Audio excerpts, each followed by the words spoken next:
The Andy Pollin Show.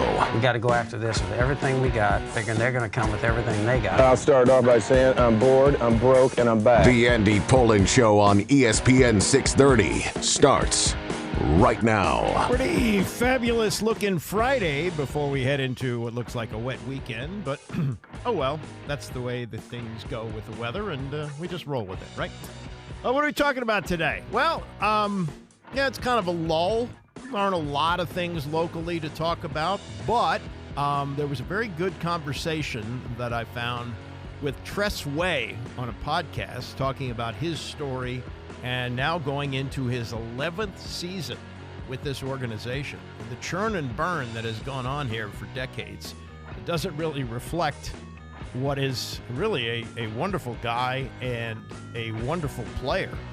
Tress Way, I mean, maybe it's a commentary on the state of the Commanders, but you might say over the last decade he's been their most valuable player. He has been an all-pro and consistently delivers on the field. And his story is I don't want to say it's remarkable because it's fairly typical of kickers and punters, but the belief in himself and the ability to persevere when it looks like, okay, it's over with. He has managed to stay in one place where nobody stays in one place. Nobody with this organization stays for 10 years, but he's managed to do that, and we'll get to that. And of course, a lot of yak about the NBA playoffs, and we'll look at the matchup now. Indiana and the Knicks all set to go on Monday. A couple of other series to finish up. We've got the series between Cleveland and Orlando, which they play Game 6 tonight. And the same thing for Dallas and the Clippers. I would think that Cleveland will advance, and I would think that Dallas will advance playing at home. But you never know. You never know how it's all going to play out. And as we say in our business, let's see how it all plays out. Let's spend a couple of minutes here on the RFK move. There's nothing really earth-shattering about this, but finally the green light has come from the National Park Service to tear the place down. Now, you remember this. The last time that they were then the Redskins. The last time they played there was 1996, okay? Then D.C. United stuck in there, and then, thank goodness, the place wasn't torn down because I think that we would not have gotten baseball back here in 2005 if the Montreal Expos didn't have a place to play. And the fact that the building was in good enough shape where they could dump some money into it and make it playable for 3 years while they got Nats Park built was a huge factor in baseball finally returning to D.C. after 33 years. So we thank the stadium and we thank the National Park Service for not tearing it down. The Nationals played their 3 seasons there. They were in the new ballpark by 2008. D.C. United continued to play there.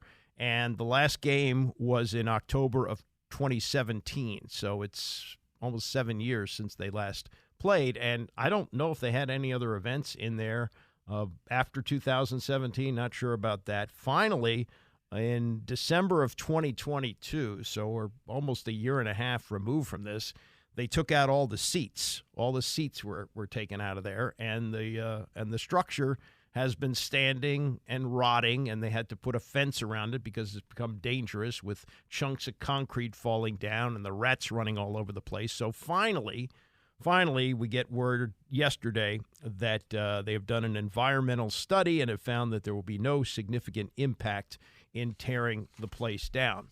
And, you know, when you think about this, it is really remarkable that this was a stadium that has so many memories for people and continues to have this hold on us when really from the beginning it was kind of a dump. You know, I mean, it opened in 1961, so the Redskins were the first team to play there. We had the expansion Senators, but the stadium was not ready in time for them to play there, so they played their first season at Griffith Stadium. And in October of 1961, the first Redskins game was played there. And at the time, it was state-of-the-art. They were building stadiums like that. The Vet in Philadelphia, Riverfront Stadium in Cincinnati, multi-purpose stadiums. Like, we can't just have a stadium for football and we can't just have a stadium for baseball, so let's combine them. Well, the thinking obviously has changed, and the money distribution for these stadiums have obviously changed. But, I remember going to my first game there in 1966, and while it was an incredible experience to see the green field and so forth, I don't ever remember feeling like it was, really a modern place or a luxurious place in any way. It was, kind of what it was. And by the time the Redskins started getting good in the 1970s under George Allen and taking it to another level in the 1980s under Joe Gibbs, it became the beloved old dump. But because there were great winning experiences there, we hold on to it as, oh, wow, what a wonderful place to be. And in many ways, when the game was going on, it was built in a way that the stands were pretty much on top of the field. Upper deck seats there, in many ways, were better than lower deck.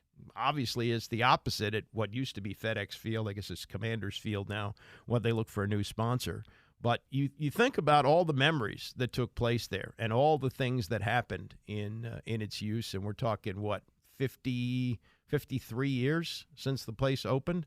63 years. Wow. Time is moving along. So 63 years it was standing, and I would assume sometime this summer it will come down, and then the question becomes, can they make a deal to build a new stadium there for the Commanders? I think we're a ways away from that, but I have talked to a number of people who are close to the situation, and they believe that it can happen.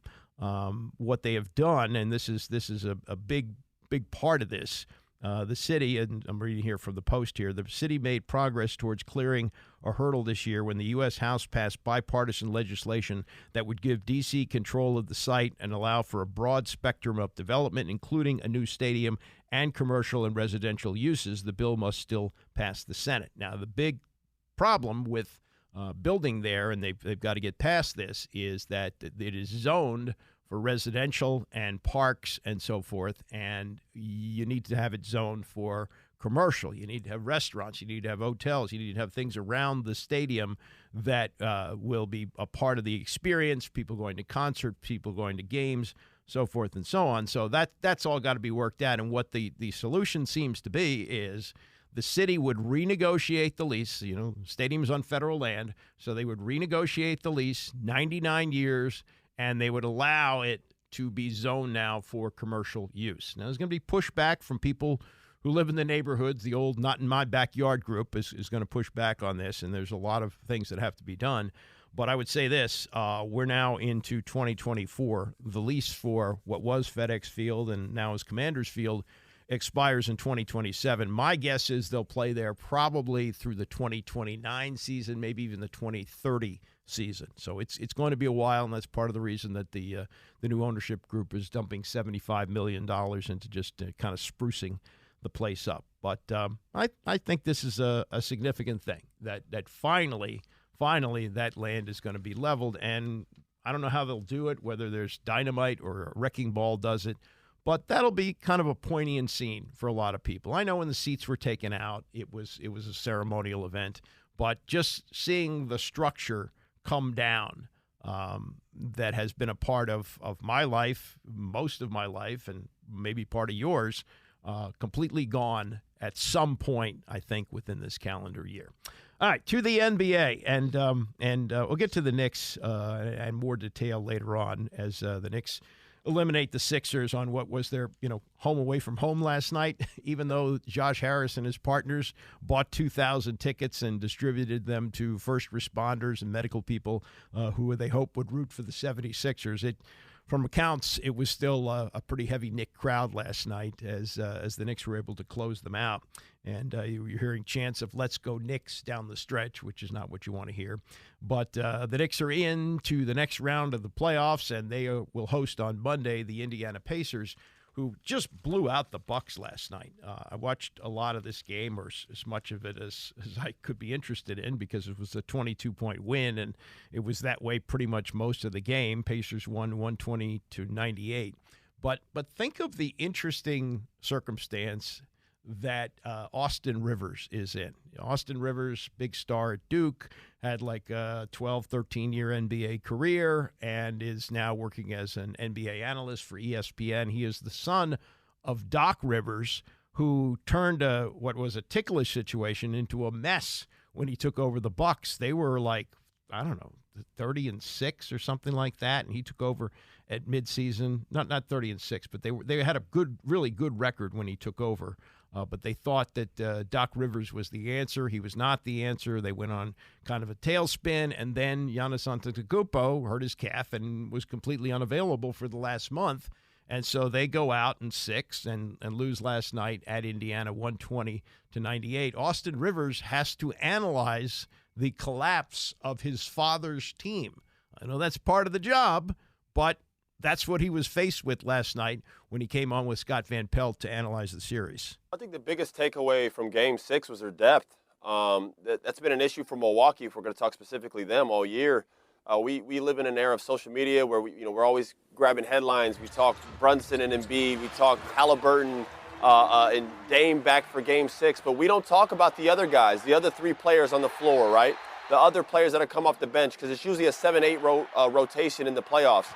These guys scored 50 points off the bench compared to the Bucks 10. They got outscored by 40 points. That's just too large of a margin to make up, especially when you don't have Giannis out there. You need scoring from other guys. You needed 15 from Malik Beasley or from this guy or Chris Middleton to go for another monster game.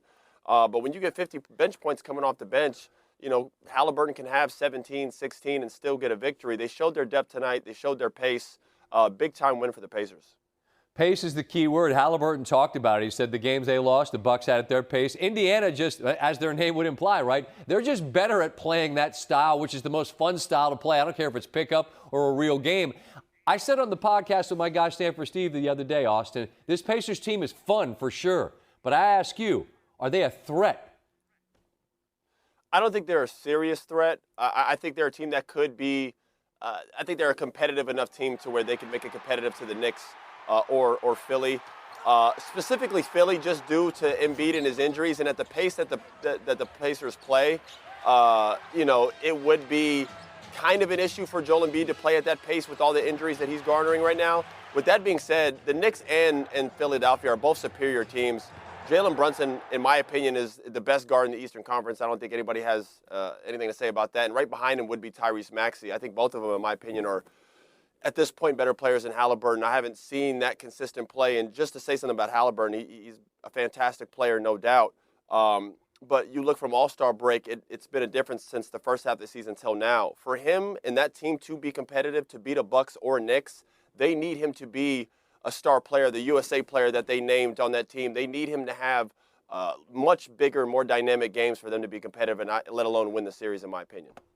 I get it. My only counter to that is this, Austin. And this time of year, I don't care whether it's you see it in NCAA tournament games and certainly you see it in NBA games. Can you get buckets? When you have to get buckets, can you make shots? I know that's super simplistic, but they shot 54% in this game. This is a team that can make shots. And at some point, you're going to have to stop the other team from making shots. I just wonder, when I'm talking threat, I just think their ability to score it makes them I wouldn't want to play them, I guess is all I'm saying, but you just feel like whoever's up next is better.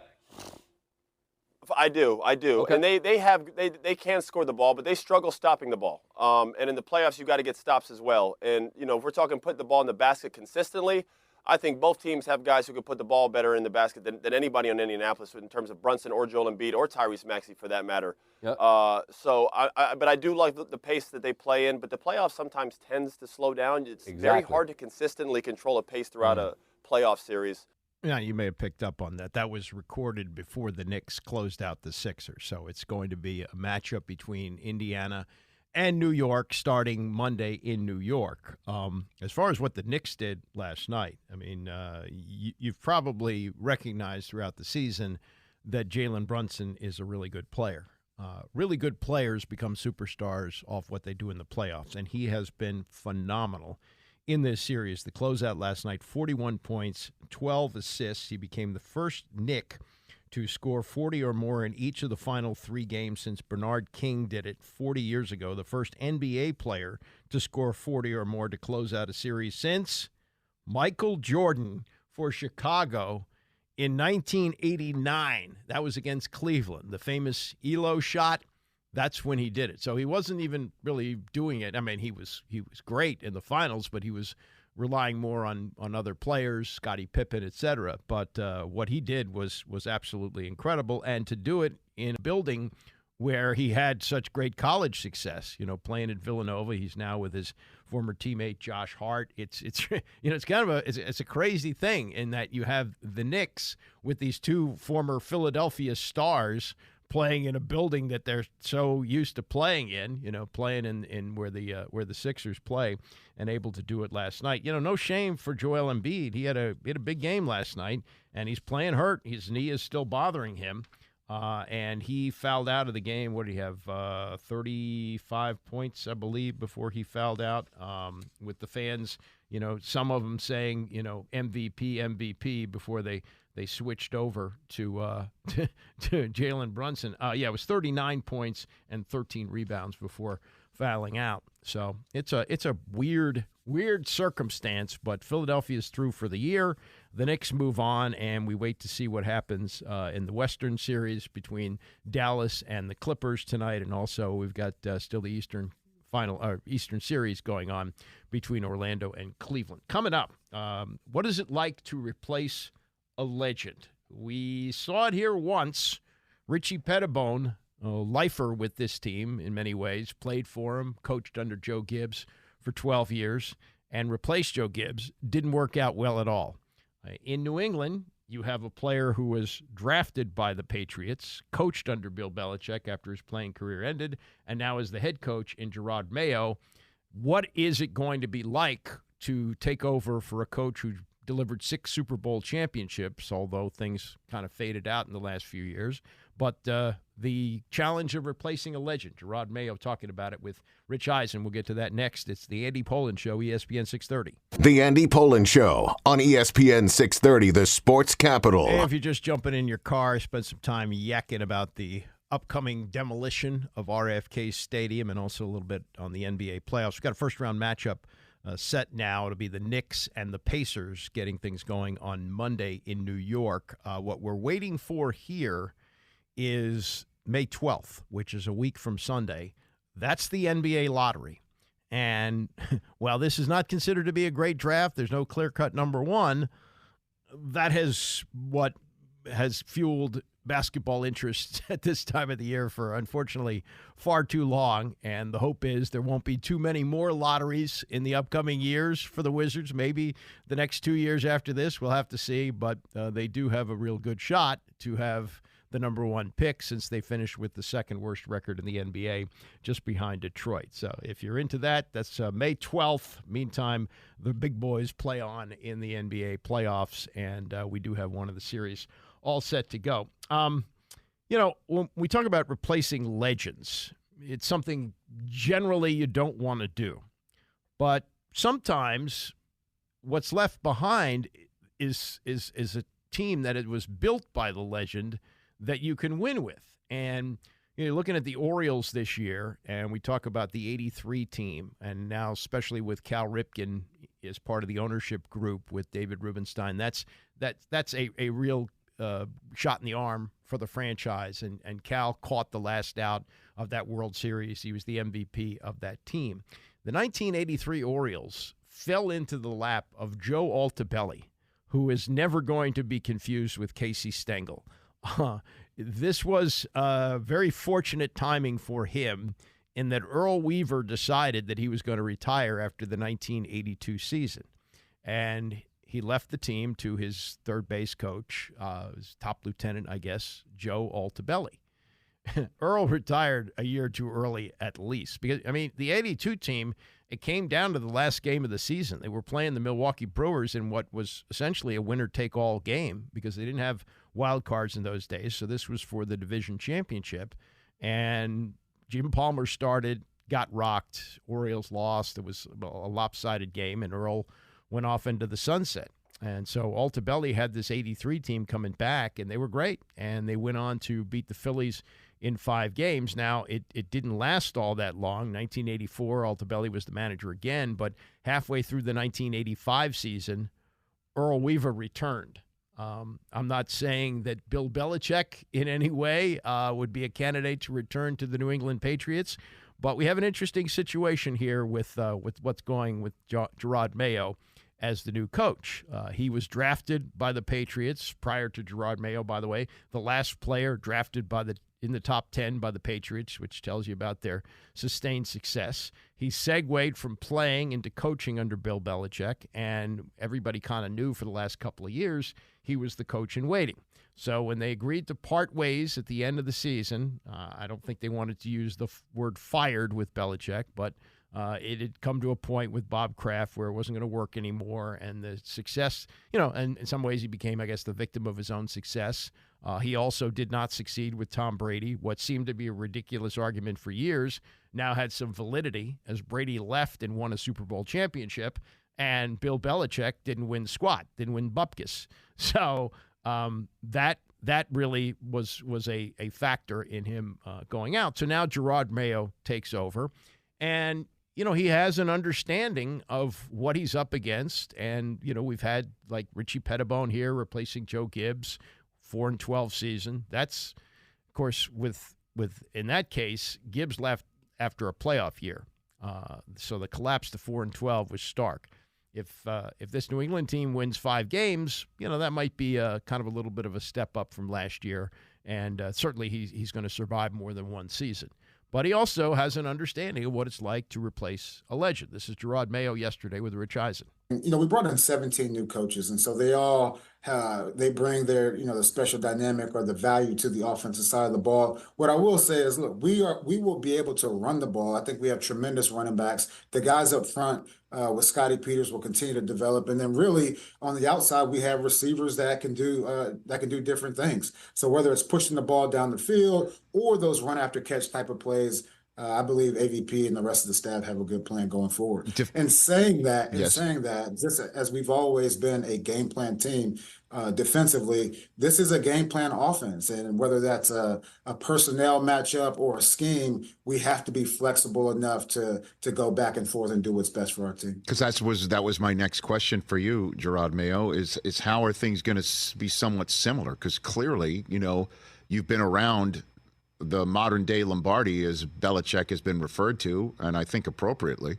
What did you pick up from him? What do you think your head coaching instincts are going to be somewhat similar from him?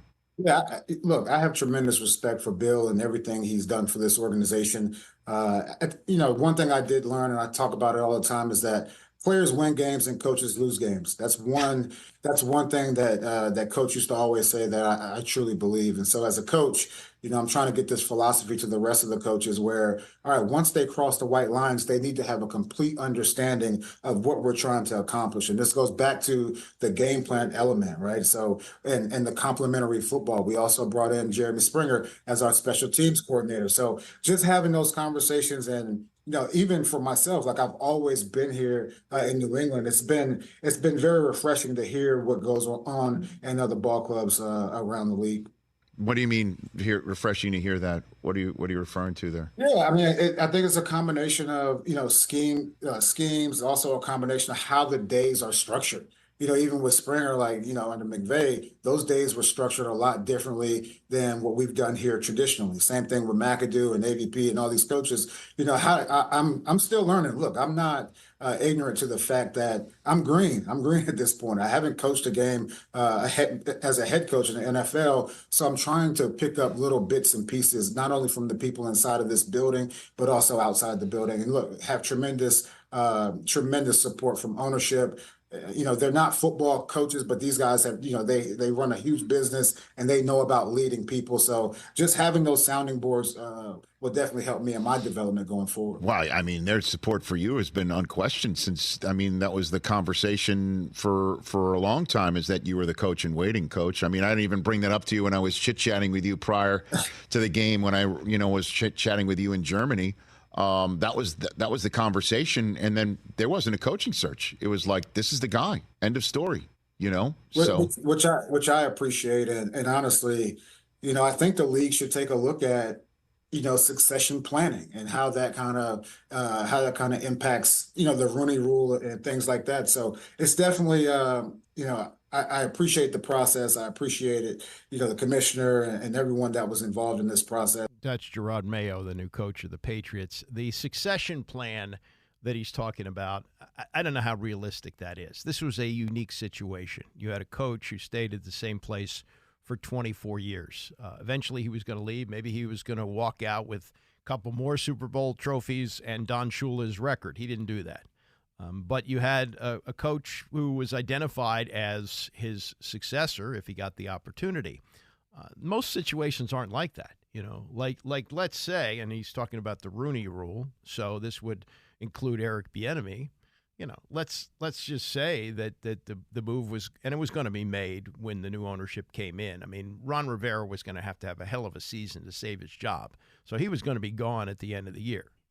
Would Eric Bieniemy be next in line for that, and should he automatically get the job? No, I don't think it works that way. Most circumstances around the NFL are similar to the one we had here. There aren't many cases of a coach staying a long, long time. If that's the case, then he's really good and he's winning. And he may have someone who's a minority who would be qualified to take his place. I think he should get full consideration. But you also have, in this case here, ownership change.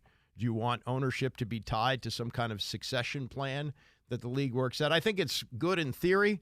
I don't think it's in any way practical. This was just a unique set of circumstances, and there was no Rooney Rule to deal with because Mayo is black. So that was very efficient for the Patriots in what they did. But even in the years leading up to it, it became clear as Belichick would talk and deal with things like that. He would say, this is a guy who can become a head coach. And, that would have been a wonderful thing if he walked out on top with the record and championships and all that. But it deteriorated in the years that followed. And so he did get the job. But I think that they were familiar with him. And they also, it sounds like, if you listen to what he's talking about there, he's not going to be Bill Belichick. He's going to be himself. He learned things from him, but he's learning things from a lot of other people.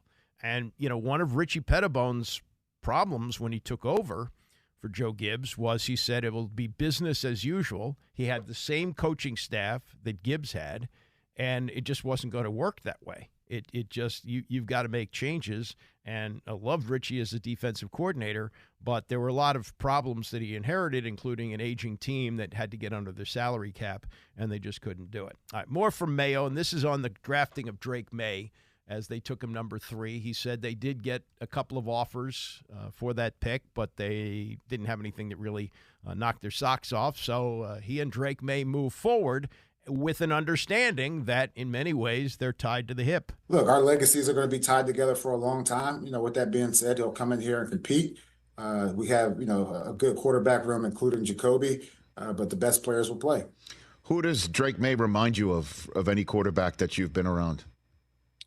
That's a tough one. This is a guy who, he has a, very strong arm. He's a great leader. It's hard to really he is competitive. I know the easy answer would be to say like Tom Brady, but I think he's his own man, and I'm excited to get to work with him and hopefully for a long time. Well, he sounds like Phillip Rivers. I'm just talking about anybody that he does. And I know Phillip was working with him too, but yeah, I can see that, and the throwing motion is a lot different, but sure, maybe we'll take Phillip Rivers. But Phillip Rivers has a lot of kids. This is a kid. Honestly, I know he's a man. I know he's a man, but this is still a young man. I like that answer. No, listen, nobody has the throwing motion of Phillip Rivers, but it's shot put. It's shot put. Yeah, it was like sort of like a sidearm sort of situation. But, so much is made of he's the youngest of 4 kids, so he's used to getting beat up on from his family. But what did you find in the evaluation process that made everybody in the room consensus go, okay, 3rd overall, we're assuming he's going to be on the clock. We're definitely taking him. Yeah, each exposure I thought got better and better. Really got the chance to sit down and talk ball and also talk about his upbringing. And look, that's a very competitive family. Just like you said, he was the youngest and he's probably the shortest one out of the group as well. And at the same time, this guy's a tremendous athlete. And don't forget about his parents. They did a fantastic job, not only, grooming him on the field, but also his leadership skills and his development. So what's your plan for him? My plan for Drake? Yes, sir. What's your plan for him?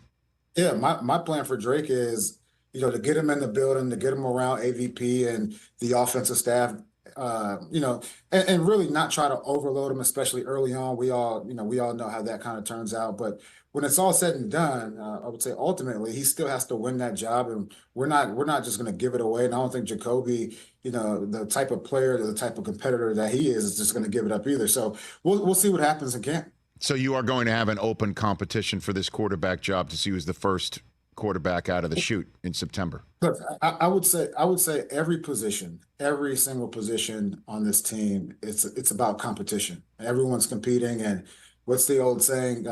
Success is rented, and the rent's due every day. So it starts right now in the spring, and then we'll get back in training camp. We'll have to see how it plays out. I don't know if that's fully definitive about the quarterback position. That's Gerard Mayo, coach of the Patriots, on the Drake May situation. I don't think we've heard anything really definitive from Dan Quinn as to what's going to happen with the quarterback situation here. Marcus Mariota, who only 2 years ago started 12 games for the Patriots, and Jaden Daniels, who is in the same circumstance that Drake May is in, whether you have an open competition. He hasn't really worded it that way, and neither did Mayo, really. I mean, he didn't say open competition. He just said, everybody's competing for spots. So how it's going to be handled here, we may find out more. We've got more OTAs coming up, and then rookie minicamp is a week from today, I think. Yeah, I think it's a week from today, or maybe it's 2 weeks from today. I'm not sure. But we'll find out a little bit more about this. Remember, Robert Griffin III, when he was drafted in 2012, the other quarterback, the veteran quarterback on the roster, was Rex Grossman. Nobody wanted to see him as a starter, but they had taken Kirk Cousins in the 4th round. And Mike Shanahan, maybe with another person, as we've come to find out about RG3 and his insecurity, maybe he might have said, hey, let's see, let's let the best man win. And if neither of the rookies are ready to play, we'll play Rex until one of them emerges. Now, they had traded up way too much to get RG3, and he knew that he was very insecure about Kirk Cousins on the roster. So he in minicamp, this is Shanahan in minicamp 2012, said, that's our starter for day one. Ease up, Robert. You're okay. You're going to be okay. You may have heard about this. They were talking about this at just before we went on at in the morning show we have here on Sportsmanlike.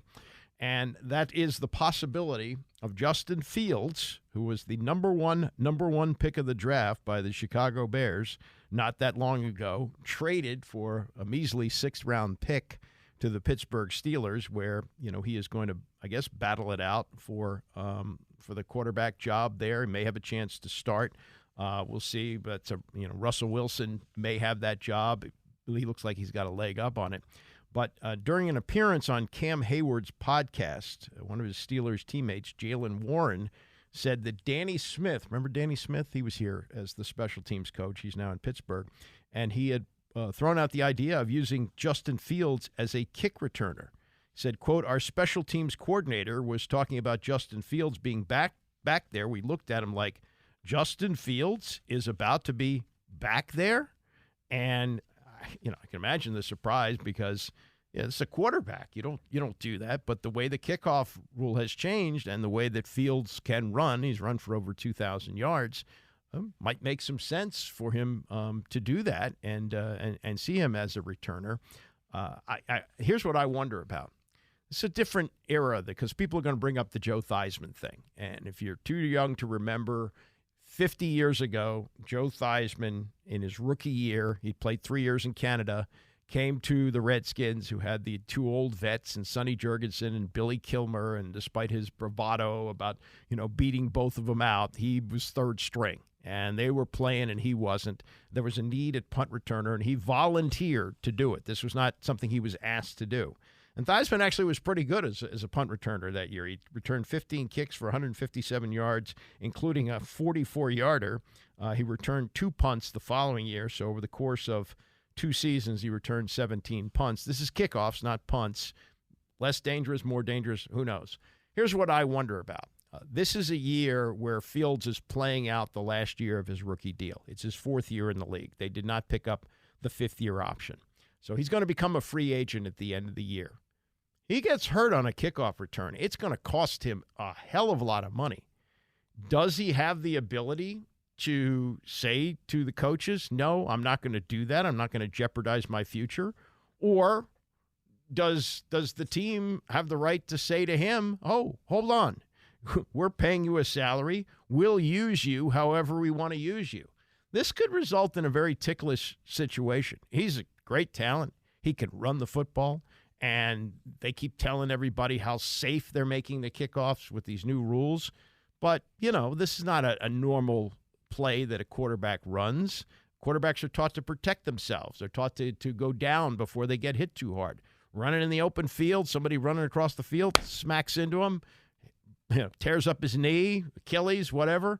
So this is a different era. It's 50 years after Joe Theismann was returning punts voluntarily, I might add. It wasn't like he was jeopardizing a multi-million-dollar salary. He had done it at Notre Dame, and he was tired of sitting on the bench. It's amazing. I think the rosters were like 40 then. It was not 53. It was like a 40-man roster, and they were carrying 3 quarterbacks. Whatever. But he wanted to make use of himself, so he became a punt returner.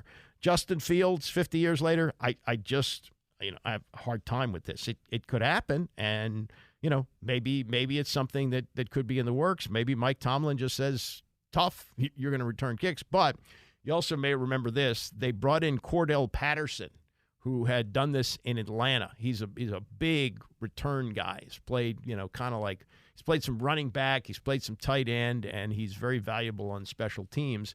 So that may be something. But, to see a quarterback, once the number 1 pick of the draft, returning kicks, which is, as dangerous a spot as the NFL has had. I mean, they even basically did away with kickoffs for a few years because of it. Wow, that's an eye-opener. Hey, remember the guy who saved the day in Arizona earlier this week by vacuuming up all the bees that were gathering behind home plate before the Dodgers-Diamondbacks game? Yeah, the beekeeper. He was on yesterday on the Dan Patrick Show telling his story. We'll get to it next. It's the Andy Pollin Show, ESPN 630. The Andy Pollin Show on ESPN 630, the sports capital. I got Tony in today at 11 o'clock. Those news shows, most of them do this, I think. At the end of the week, Friday, they give you the hero of the week in the world or some form of that.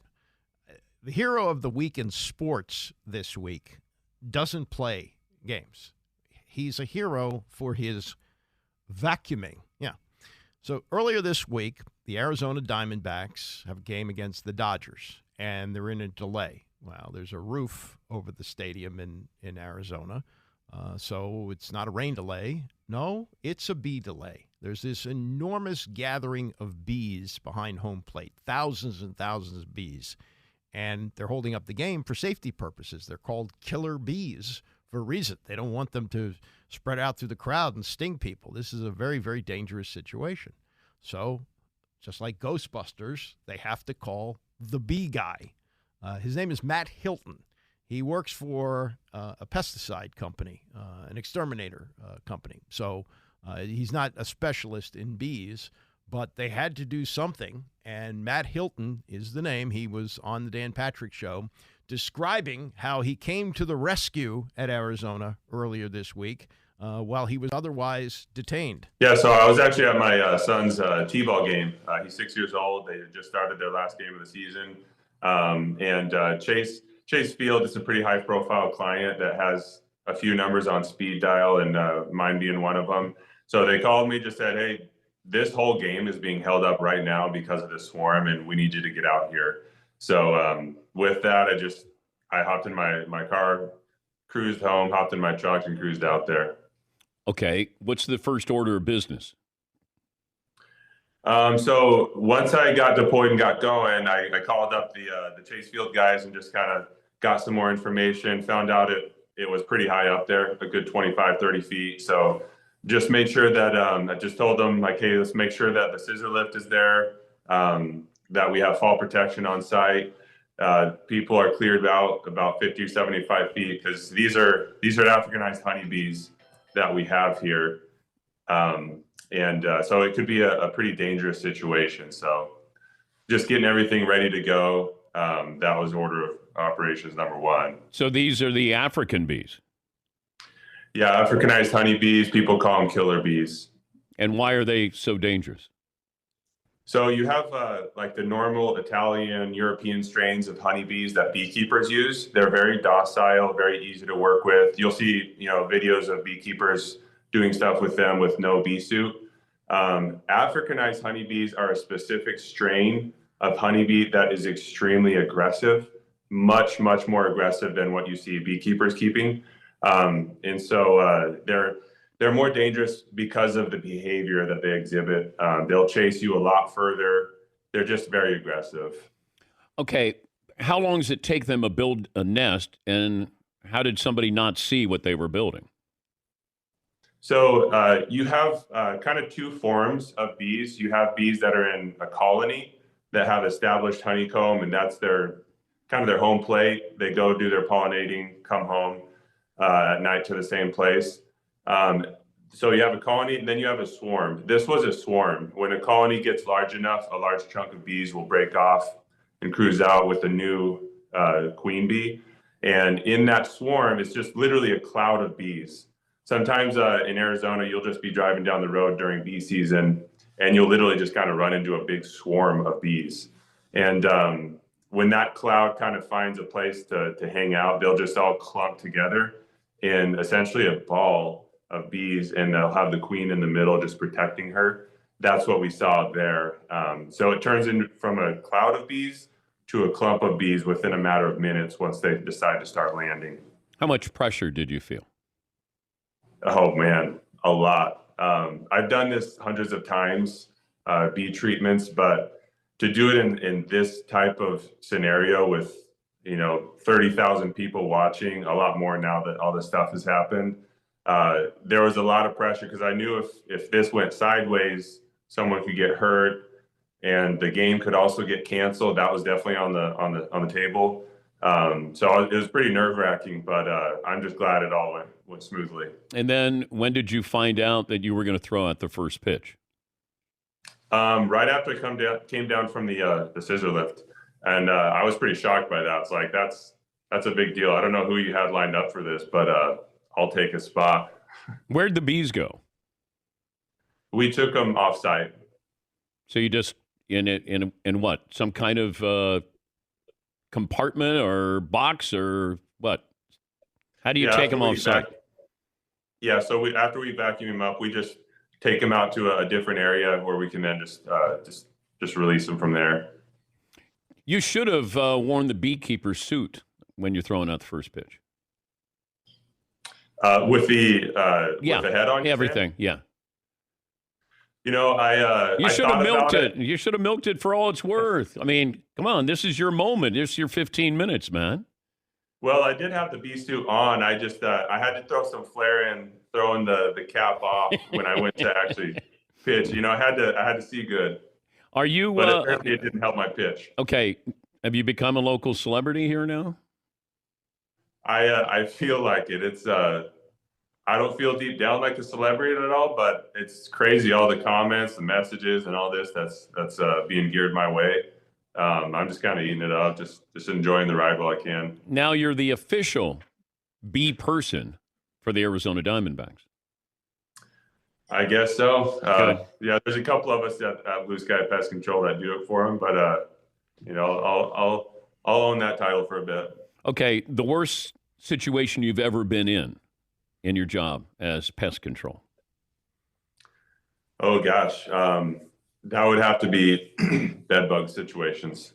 Bed bugs they're a tough insect to control, and sometimes we run into situations where people will have thousands and thousands of bed bugs, and you're going to move their mattress away from a wall, and you can't see the wall through all the bed bugs. Those jobs make your skin crawl, but someone's got to do it. Oh, God, remember the Mike Rowe show? I think it's Mike Rowe. Dirty Jobs. That's disgusting, having to get rid of bed bugs. And think about this guy. His name is, again, Matt Hilton, leading a life where he thinks nobody's going to notice what I do except for the people who I go into their homes or businesses and exterminate, get rid of the bugs for them. And then one night I'm watching my little son play t-ball and the cell phone rings and you have to come save the day. You're going to be the hero. And he quickly goes out to the stadium and assesses the situation and gets his troops mobilized and the forklift and the whole thing and sucks up the bees in a vacuum cleaner, which I have a little bit of familiarity with this. I go in this, some friends have a summer home in Vermont, and occasionally there are bats that get in there. And one way to get rid of the bats is with a vacuum cleaner. Yeah, I mean, that's, I guess it's humane. You do release them out. You hope they don't come back. Same thing with the bees. They did not exterminate them. They released them out into the wild so the PETA people can be happy. But, you know, here's this guy who's thinking, okay, this is my life. I've chosen this profession. I am raising a family, obviously family guy out at the kids' t-ball game. Nobody's going to really notice what I do. And now, after a couple of days, he's a national celebrity doing national talk shows like the Dan Patrick Show. I'm sure he's gotten the invitations. I don't know if he has or not, but I'm sure he will or has or whatever. Will appear on some of these late night shows. It's perfect for that. You did what? You vacuumed up the bees? And you know, it's just you don't know when your time is going to come. And you see this every day, that somebody's just living a life which is satisfying to him or her. Doesn't really, and if you listen to him, he's not really trying to milk it as Dan was trying to get him to do. Oh, come on, you know. Yeah, no, he's just sort of like, well, people notice me now, but I'm not sure why. I wonder if Dan saw the video, because he did come out to the mound with the full, helmet thing on to protect himself from the bees, and he did flip it back when he threw the first ball. So I guess what Dan is saying, throw the ball with the thing on, but he didn't throw a very good pitch. He looks like a big guy, he's like about 6'1", very good shape, but he looked like he hadn't thrown a ball in a while, and probably was not prepared to do it. But, man, you just think about his life, that he's going into homes, sucking up bed bugs and trying to solve that problem one day. And then the next night, he's a national hero for what he did to get rid of the bees. So there you go. That's a nice thing for Matt Hilton, I guess, and to be recognized in that way. Certainly good publicity for his company and anybody, I'm sure, in that area of Glendale, Arizona, where the Diamondbacks play. They're probably going to be interested in their services. Coming up in the next hour, we're going to play some of an interview that Tress Way did the other day. It was on a podcast, and telling his story of how he rose up to become one of the best punters in the league, and in an organization that just spits out players left and right. He's managed to stay here for 10 years. 10 years in this organization is like 20 in any other, and he's got a couple of good stories to tell. And also, Jalen Brunson last night was on the show on TNT with Kenny Smith and Barkley and Shaq, and he was really funny. These post-game interviews, they don't usually amount to much, but he was taking some shots at Kenny Smith because Brunson was part of the Villanova team in 2016 that won the national championship and beat Kenny Smith. Well, Kenny wasn't playing, but beat North Carolina for the title. So you don't usually hear trash talking in these post-game interviews, but it went on last night, and we're going to replay some of that as we continue, and much more. Tony's coming up at 11 o'clock. You're listening to the Andy Poland Show, ESPN 630. Does it have to go 7 to be considered a classic NBA series? Nah, I don't think so. We had one that went 6, and it was tremendous, and so many different storylines from this Knicks-Sixers series. But the Knicks do move on, and surprisingly, they're going to play the Indiana Pacers starting on Monday. Pacers, I'm sure, benefiting in a big way from Giannis Antetokounmpo not being available for the Milwaukee Bucks, and for that matter, injuries, a huge part of this whole postseason in the NBA. I don't know what they do about that. But it was quite a finish last night, and we're going to hear from Jalen Brunson, who uses the opportunity to tweak Kenny Smith which is kind of fun. Tress Way, longtime veteran for Washington, 10 years as a punter here, part of a podcast and telling a couple of good stories from over the years. Tony's coming up at 11 o'clock, and he said last night on PTI that he wasn't going to watch this game. I didn't either. I don't know why they had to have it at 9 o'clock. I know it was the game that drew more interest, I guess, than Indiana and Milwaukee, and that game was a blowout. Pacers won big, I think 22. But this game was one that everybody wanted to see. And if you're on the West Coast, like Wilbon was, I'm going to get my Chinese food and watch the game. Yeah, sure, 6 o'clock. Easy for you. But here, 9 o'clock, you're ending, close to 11:30, quarter to 12, something like that. So anyway, it was another really terrific game. That the ownership group, which includes Josh Harris, had to buy 2,000 tickets and spread them out. And they did a good thing by spreading them out to first responders, medical personnel, people like that, who they hope would root for the 76ers. But there were a hell of a lot of Knicks fans there. A lot of Knicks fans in Philadelphia chanting, "Let's go Knicks," down the stretch. And the Knicks got it done. They got a three-pointer, which put them ahead by Josh Hart with 24 seconds to go.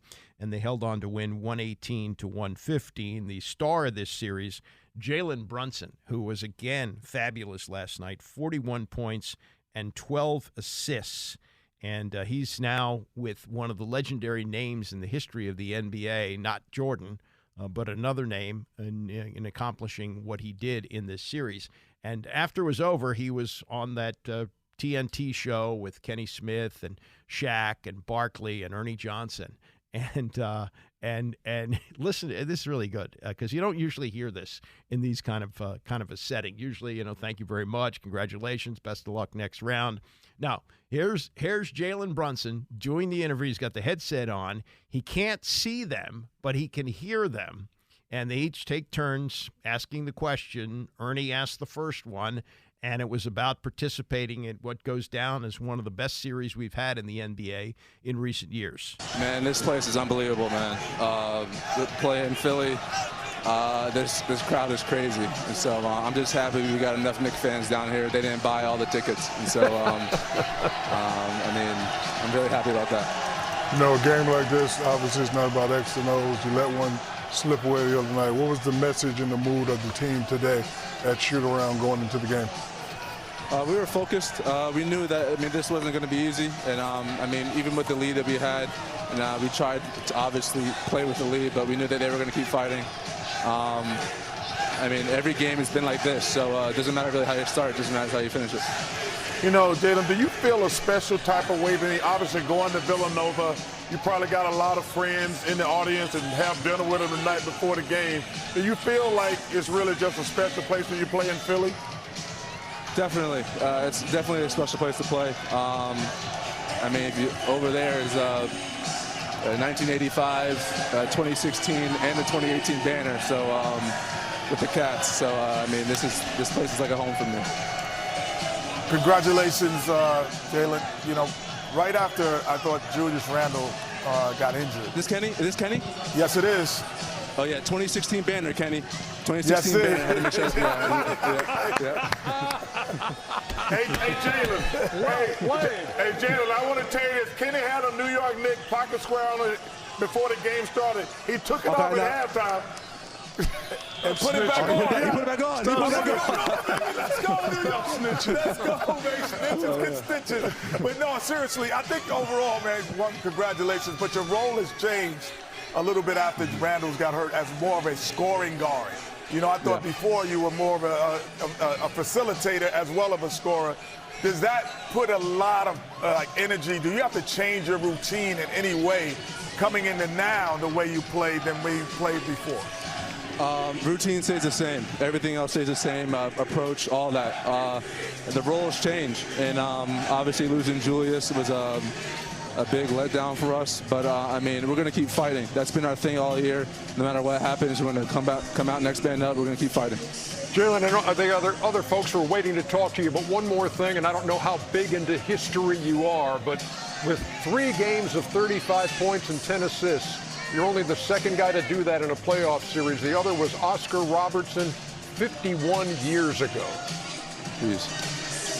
I mean, that's a really cool name to be a part of. But I mean, I'm focused on next round already. We got a long way to go. Good luck against the Indiana Pacers, and nice going tonight, man. Appreciate it. Thank you, Great guys. series to Let's go, watch. Jalen. There we go, baby. Here we go. There we go, baby. Go Cats, Kenny. Go Yes, Cats. sir. Yes, sir. Even on his way out the door. Go Cats, Kenny. Go Cats, Kenny. Now, Kenny Smith is a New York guy. He grew up in New York, so I'm sure he is a Knick fan. But he has, I guess, more loyalty to his Carolina roots, having played point guard there for 4 years. So, with Brunson tweaking him about Carolina going down to Villanova in 2016 was a lot of fun and well done, boy. And as he emerged as a star here, people knew he was a great player. But this is when you do it. You do it in the playoffs, and he has done it better than anybody in this series. We'll see what happens against the Indiana Pacers. Not moving on is the Milwaukee Bucks, and probably not moving on in his NBA career, we'll see, is Patrick Beverley of the Milwaukee Bucks. They pulled him out of the game with 2.5 minutes to play. As he stood near the Bucks bench, the TNT broadcast captured Beverley calling for a basketball from a fan. When he got the ball, he chucked it back at the fan, try to hit him, and it's unclear what was said between Beverley and the fan before the clip, but it's not a good look. Beverley scored 6 points, 3 of 11. He had 5 assists in 40 minutes in their 22-point loss last night. Now, you remember he was traded to the Bucks in February. He's going to be an unrestricted free agent going into his 13th year, and at 35, with that kind of production and that kind of attitude, who needs him? And then to make matters worse, after the game, when he's in the locker room doing post-game, ESPN has a producer by the name of Melinda Adams with a microphone. She asks him a question, and Beverly says, "No, you can't interview me because you're not a subscriber to the podcast. Get out. Just get out. Who needs you? P. Bev, goodbye. Goodbye. You're not that good. Get out. You want to be a jerk? You got to be better." That's pretty much the way things work. If you want to be a bad guy, you got to be a really good player. He just is not that good. Interesting from yesterday, and we're talking about the Bucks getting knocked out without Giannis Antetokounmpo. Chris Russo was on the Dan Patrick Show. I've known Russo for almost 40 years and really respect what he does. And I just want you to hear this, not so much for the content, but he's got no notes. He's doing this from the kitchen of his house on Zoom with Patrick. And they're talking about injuries. And the recall that he has for older stuff and for fairly recent stuff is pretty amazing. And listen to Russo, who's in the Radio Hall of Fame and should be, rattle off what's going on with all the injuries that have impacted the playoffs so far, including the series that was just completed last night with Milwaukee getting knocked out. And, you've got the Clippers who are compromised. You got a number of teams that are playing without star players. And, this is something of a get off your lawn, get off my lawn thing where, it's in the old days, you played with broken bones. If you could walk, you played, blah, blah, blah. But he does put this in historical perspective and really lays out what is happening now in the NBA, which did not happen before. You and I saw Bird play with a bad back, concussed against Indiana Game 5, and didn't know where he was, and he's back on the court. You and I saw Jordan, return off that broken foot when everybody said don't, and he scores 63 against the Celtics in a losing cause. They weren't going to win that series anyway in 1986. We saw Isaiah Thomas with that terrible ankle. You probably were NBC at the time, did the post game and all that, when he was on one ankle in the last 2 games. We saw that. Jerry West, 2 broken thumbs, Game 7 against the Knicks in 1970 when the Knicks beat them. Willis, couldn't move. I mean, I don't know what it is. I mean, the athlete bigger and stronger. Who the hell's bigger than Jordan or better than him? We saw McHale with a broken foot playing in a freaking series in '88 against Detroit. I mean, I don't understand it. You tell me that these training staffs get in the way. You're telling me that, the athlete is bigger, better, stronger. So as a result, he's more prone to injury. Who knows? But it is The NBA's got a major problem there, and these big stars don't play. Yeah. Giannis doesn't play. Butler doesn't play. Kawhi doesn't play. Lillard doesn't play. I mean, Zion doesn't play. I mean, it's a major problem that they play the 82 games, and then when the games finally mean something, their best players can't get out there and play. It's a major problem for the league. It really is. And to make matters worse, the league recently quietly said, oh, yeah, all that research that we did on load management, it didn't prevent injuries. And look, it hasn't. You got guys being applauded for playing 70 games in a year. Jordan routinely played 82, and he played hard every night. 70 games, you get a big golf clap for that. And then injuries, you don't play. Porzingis, we'll see if it affects them. Porzingis not available now for the Celtics because of the calf injury. And could it linger in the way it did for Giannis Antetokounmpo? He's not as important to the Celtics as Antetokounmpo obviously is to the Bucks.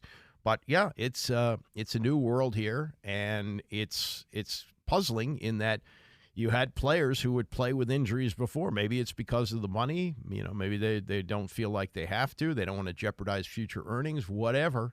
But it is a major problem, and it's cool to see Jalen Brunson, and I think it's good to have the Knicks as a good team again, but you also want to see the stars play. And I think you would have wanted, not to take anything away from Indiana, and a friend of mine, Mark Boyle, has done the Pacer games for 35 years, and it's good for them to move on. That's a team that seemed to be in the same stable as the Wizards a couple of years ago, and now they're in the second round of the playoffs. But yeah, you wanted to see Antetokounmpo compete against the Knicks. You want to see those kind of things. Not happening. More from Russo. This was more fun, and maybe more fun for me being older and having experienced some of the same things that they did.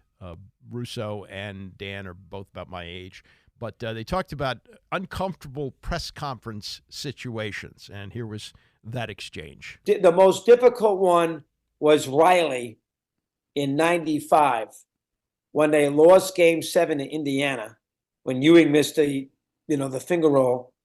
Yeah, and everybody knew that Pat was going to leave because, he hadn't signed his new contract. Everybody knew that, the team was older. They weren't going to be as good. And so when he did that press conference that Sunday afternoon in New York, I asked him, I said, Pat, is this your last year coaching? And I love Riley. Love him. I know you love him too. I love Riley. I still always, one of my favorites. He's my favorite. And I asked him, Pat, is this it? Are you done? And me, I love to ask those questions in those press conferences in those days. Open up my big fat mouth. But I asked him that, and he didn't give me an answer. And I felt so bad for the poor guy because we all knew that he was leaving, and he was only after 4 years, and they had not won a championship yet. That is an awkward one. I think, obviously the other one that's awkward is the Parcells thing. You remember that one when he left New England? And, he had the speakerphone press conference with the Jet media because he was going to come coach the Jets. And they had to organize it through the, through the commissioner's office with the compensation. And I remember we all went to Webster Hall there, whatever the hall was called in Hempstead, with the media in that big theater. And Frank Ramos, the great Jet PR guy, put a little speakerphone on a chair in the middle of the auditorium. And I said, Bill, is this fair to New England when you have a contract to bail out on the Patriots? And I said it from 100 yards away. And he said, who is that? Who is that? And he got mad. So I went down to the speakerphone on the freaking on the shelf there. I said, Bill, can you hear me now? That was a funny one too. I was in 90. I was whenever that was. What, 95, 96, 94, whatever it was. With the years that I spent in New York, I'm so happy that I got dressed down by Parcells in one of his press conferences. Pat Riley did it to me. It's a badge of honor. Yes, because it'll humble you. Like, you got to be willing to ask a tough question, but be willing with whatever repercussions are going to happen. Good point. And I remember Parcells saying, how many games have you coached? Oh, that's a tough one. And I said, none. He goes, exactly. Pat Riley didn't answer a question during the NBA Finals. He didn't answer a question. And Jack Ramsey gave me the question to ask him because I said, "Oh, really? Jack, give me one that Riles will have to answer." And Jack's like, "Dan, you need to ask him this." So I ask him, and I'm ready for, oh, what a great question. He didn't answer it. And then I came back over to Dr. Jack, the nicest man ever, and he says, "What did he say, Dan?" I go, "He didn't say anything, Jack. He left me hanging."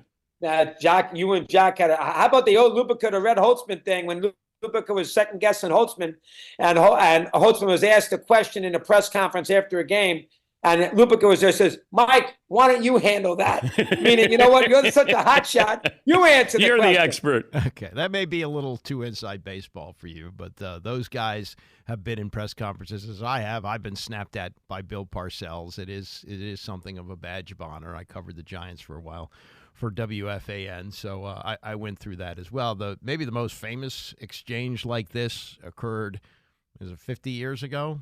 About 50 years ago, when the heat was being turned up on Watergate with Richard Nixon, and he was doing a news conference, and Dan Rather, who was a reporter then for CBS, this is before he took over for Walter Cronkite, on the anchor desk, asked a question, and Nixon said, "Mr. Rather, are you running for office?" And then Rather said, "No, Mr. Nixon, are you?" And it meant running from office, as he had to resign later that year. So, I mean, those things are part of the, I guess, as it was put there, badge of honor in covering difficult subjects.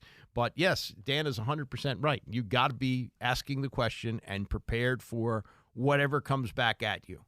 But as long as it's a fair question, not some cheap shot, not something not based on fact. If you've got your facts straight and you ask the question, then you have done your job. This is something that you're taught as a reporter. Don't be afraid to ask the question. The subject doesn't have to answer it, but ask the question. And Russo, I give a lot of credit for this too, as really one of the pioneers in sports talk radio. He didn't just sit behind the microphone every day and throw out his opinions. He would go into the locker room. Sometimes he'd light up a guy, and this is what all good reporters do. Or columnists anyway, they may light up somebody, but they show up the next day. "You got something to say to me?" And Russo would do that. And sometimes, it'd get a little testy, but he put in the work as he was moving up the chain, that he would go to games and he would talk to players and talk to coaches. And, that's part of the whole procedure. So a little lesson to all of you if you're interested in pursuing this, which I wouldn't recommend at this stage of the game.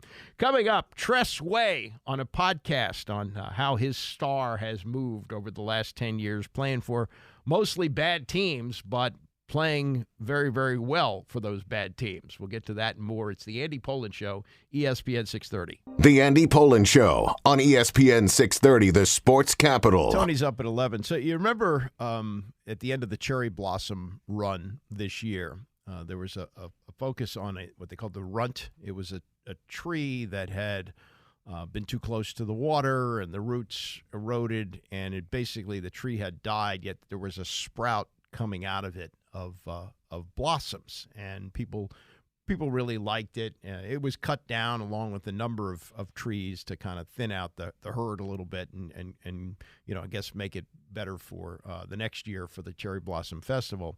But it kind of reminded me of Tress Way, who has been here for 10 years. 10 years. And he's been terrific. He's made the Pro Bowl a bunch of times. He's been an All-Pro.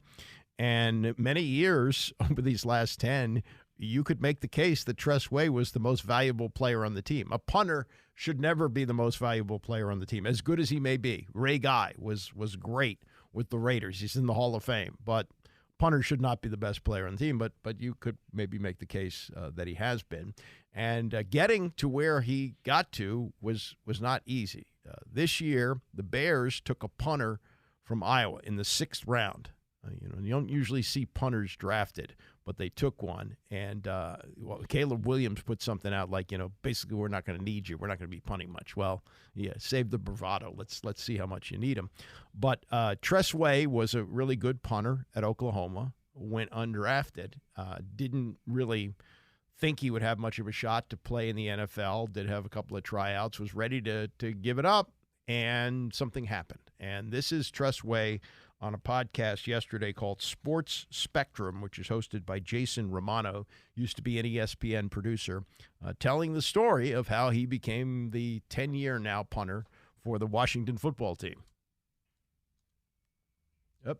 What did I do wrong? I hit something wrong. Let's try that again. Okay, this is Tress Way telling his story. Came out of college, had a really big leg. I would either hammer at 60 yards or shank at 20 yards. There was like no in between. Nothing. And Coach Stoops tried to tell me, he's like, it's like my golf game. When I try and kill it, it's gone. But when I swing nice and easy, I hammer it. And it's like, yeah, I'll give it a shot. No, I was just trying to hammer it. Not for you. And so so came right out of college, went to Chicago. I was there with a veteran, kind of what's common in the specialist world is called a camp leg. You bring a kid in who may have some potential. Let's see if he hits, but he's really here just so the veteran can get going. And then we'll send him about his way with his trash bag. And and I got cut, and I got offered a really awesome job in Oklahoma City. I was engaged to my wife at the I was engaged at the time to my wife now. Yep. And I took it. And I texted Kelly, my agent, and I said, hey, thank you so much for giving me a chance. I'm glad you believed in me, but I'm going to take this job, and I'm just going to hang him up. I wish I had done better, but that's it. So, but she said, before we do this, you're a left-footed punter, and what's really common is teams will bring in a left-footed punter off the street to punt to their returner that week going into them playing a lefty game because it spins different. It's a little funky for guys. And so I was like, okay. And there was a team that was wanting me to come out and be that lefty for the returners.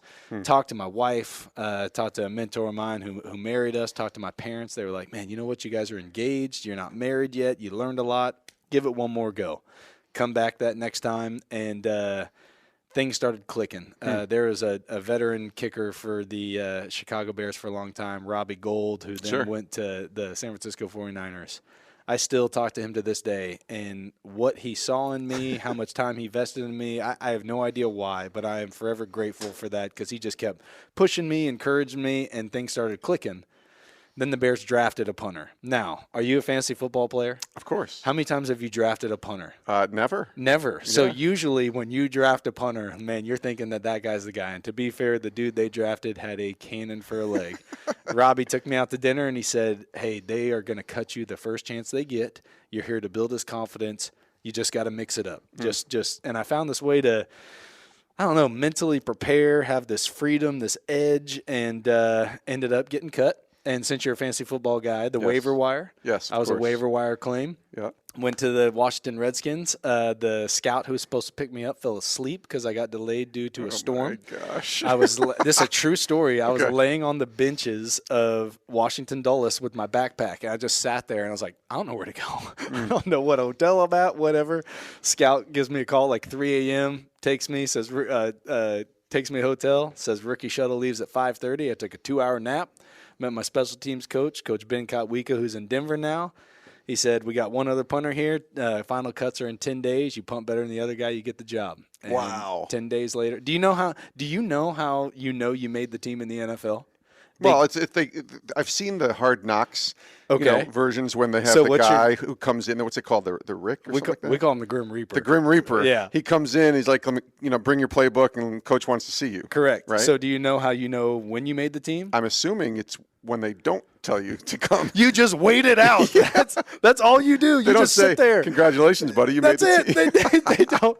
You just sit there. And so yeah, I just sat there in the hotel room. My wife texts me, they cut the other guy. This might be it. I'm like, there's a lot of ball left. Like, we could see what happens. Yeah. And to your point, I just finished year 10. And so I say that to say it doesn't matter the accolades, the games, the awards, whatever it was.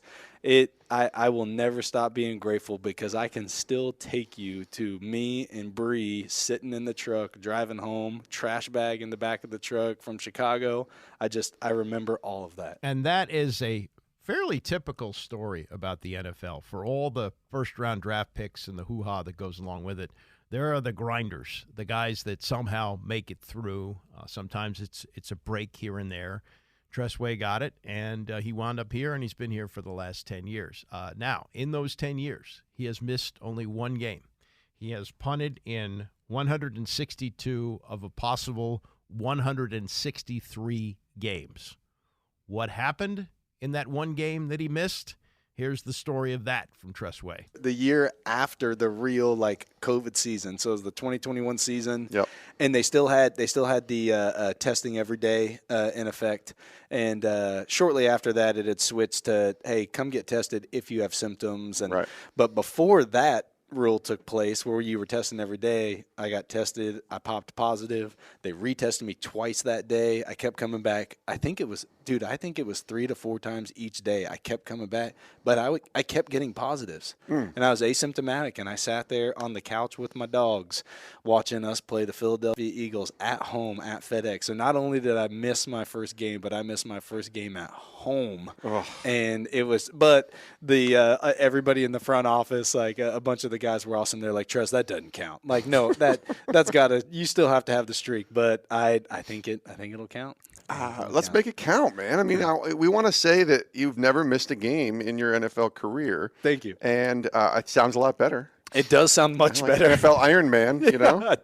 I think whenever you say the word punter, people assume Iron Man, but I mean, that's just, we could figure something out. Although you told me this past year, even though you played in every game, you had to go through some injuries this year. I took a couple shots. Yeah, I took a couple shots, and that was something, I've always kind of been one of those guys whenever it's time. I pride myself on being a show-and-go guy. Okay. I don't like to overthink it. I like to, get a little lather going, but I don't have this big routine and, all these different things like that. And I think that has officially changed. I took some shots this year, whenever I'm getting up and getting rolling and getting ready to start my set of some punts, I think it's time to grow up a little bit and have a real routine. So that's my mission for 2024 seasons. I'm going to actually have a routine. That's good. That's good. By the way, I wanted to ask you as a punter, have you ever thrown a pass in a game? I have. I'm 2 for 2. 2 for 2? Yeah. Okay, so you have the all-time record for completion percentage. That's right. I don't like to flaunt it that much, but my completion percentage is better. Tom Brady, Peyton Manning, Mahomes. I mean, you line them up. They mix in some incompletions. I just tend to not do that. I complete all my passes. But the only problem is I don't know what cover 2 or cover 3 is anymore.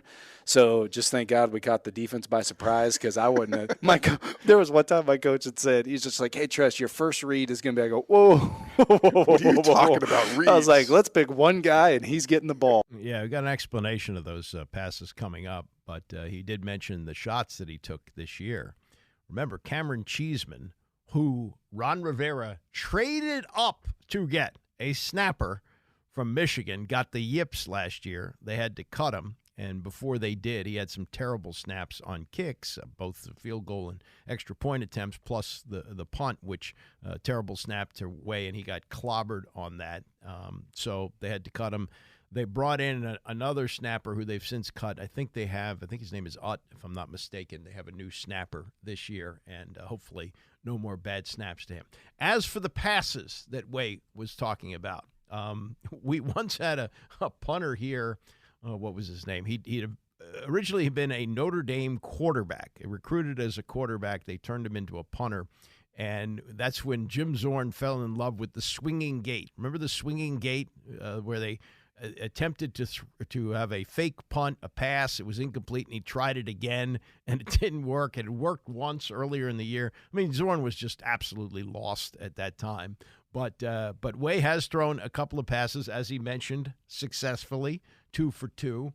And here's the story of how those worked. My wife, Bree, says that every time I go out to punt, she goes, this has nothing to do with me not being confident in you, but she's like, I just want you to do good, so I just get so nervous when you're out there. I was like, that's a good wife. Yeah. I was like, but I'm not nervous. And I don't say that to be like, oh, yeah, I'm not nervous out there. I go out there so excited I'm trying to make a play. Right.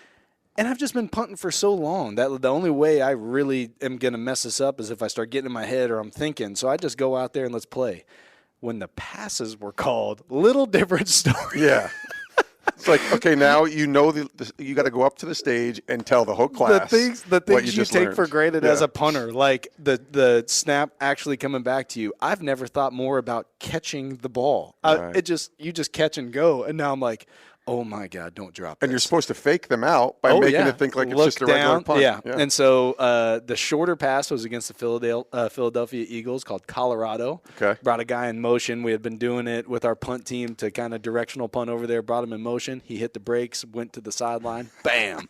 Put it on him. Nailed him. Kind of a loose spiral, but had some pace on it. First down, we got it. Okay. And then the one I will always remember, just because of the sheer suspense, it was called Puma. And it was at MetLife against the New York Giants. Okay. And it was the first fake that I ever ran. And I kind of like read Coach's lips. And I hear him say, Puma, Puma. And I grab our long snapper, who was a good buddy of mine, Nick. And I go, Nick, are we running it? And he grabs me and he goes, it's Puma. I just thought, oh, man, here it goes. And so Puma was a fade. Okay. And I'm supposed to catch the ball, take one step, and look down like I'm punting so that the guys didn't scream anything, whatever. And then I just stand up and launch it. And I have to say, it came out very beautifully. Nice tight spiral. How many yards? It was probably close to 30 yards. Okay. Yeah. That's good. And I'm back 10 yards, so it was a 40-yard pass. I mean, I was feeling pretty good. I would say I played baseball growing up, so I was like, all right, let's spin it out there. And the funniest part is the guy we completed it to, Quentin Dunbar, was a defensive back for us. And the reason he was a defensive back was because he came in as a wide receiver who couldn't catch. So you're throwing to the guy that can't catch. And he makes a contested catch, goes down and does it. And the funny, and I don't do it as often, but, man, after that first play happened, I kid you not, buddy, I watched that video on YouTube. Troy Aikman and Joe Buck calling the game. I watched it nonstop. And Bree would be like, are you watching it again? I'm like, hold on. They're doing it in slow-mo this time. Yeah, but it's a cool one. It's one of those things. I'm very thankful that's on YouTube. That'll be a good one. What year was that? That would be 2015. Which would have been year 2 for Jay Gruden. So Jay Gruden, a little bit of a riverboat gambler in his second year. And I do remember that. I think it was from like their own 27 or something like that. Yeah, it was really something. But he did complete it. Very likable guy, obviously. And also in this podcast, if you want to watch the whole thing, there's a lot of religious talk. He's very, very religious. And he talks to the host, Jason Romano, about that. But in terms of a football player, likable guy, and you don't usually see this where someone is a specialist, either a kicker or punter. Jay Feely may be an exception to that. He's working as an analyst for CBS, I believe. I think Way's got a shot. I think he's obviously very glib. He's very personable. He may wind up with a shot on one of the networks. We'll have to see. The punter story that I have, and I don't know how great it is, but Sean Lendetta was with the Giants in the 1980s. He was actually the last man standing from the USFL. All the players who played in the league were gone by the time he played his last season, which was probably 15 years ago, something like that. But in the 80s, he was the Giants punter. After the USFL had folded, he played for first they were the Philadelphia Stars, then they became the Baltimore Stars, and then he got absorbed into the league by the Giants. And he was a terrific punter. And in that championship game between the Redskins and the Giants in January of 1988, the one they got shut out 17-0, where the wind was blowing like crazy at the Meadowlands, I think he was the MVP of the game. He just kept pinning Washington back, pinning them back. They had terrible field position, never got out of their own way, and the Giants were able to score 17 points and win the game. Well, the following year, and maybe some of that went to his head, the following year, Lendetta's a holdout because he wants more money. He knows how valuable he was to the Giants in that championship year, and they're coming off a Super Bowl, and he wants more money. And so he holds out. And Bill Parcells kept saying, the guy never really keeps himself in that great a shape. I'm worried he's going to show up and pull a hamstring. So finally they work out the contract. He's got a new deal. And he comes in and he's asked about that. He said, well, the coach is saying that you're probably going to pull a hamstring now you get out there. He goes, nah, that's ridiculous. What happened? He pulled a hamstring. Yeah, he actually pulled a hamstring and was out for a while. They had to bring in another punter, and that would have been the. I want to say that was right after the championship year. It actually was not. It was a year after that. After the the championship year, which was 86, the 86 season. So that would have been in January of 87 when he had that great game. So they had one more year, which was the strike year. Then he wanted the more money. And, well, that's the rest of the story. All right, Tony's coming up next. Have a wonderful weekend, and I will see you back here Monday morning at 9 a.m.